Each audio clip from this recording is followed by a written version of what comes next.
দর্শক খবর পটুয়াখালীর পক্ষ থেকে সকলকে শুভেচ্ছা। আজ আমরা রয়েছি পটুয়াখালী মেডিকেল কলেজ হাসপাতালের সামনে।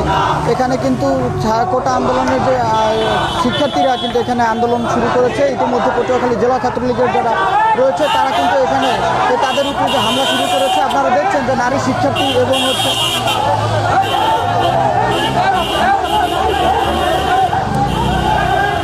দর্শক দেখছেন যে আসলে এখানে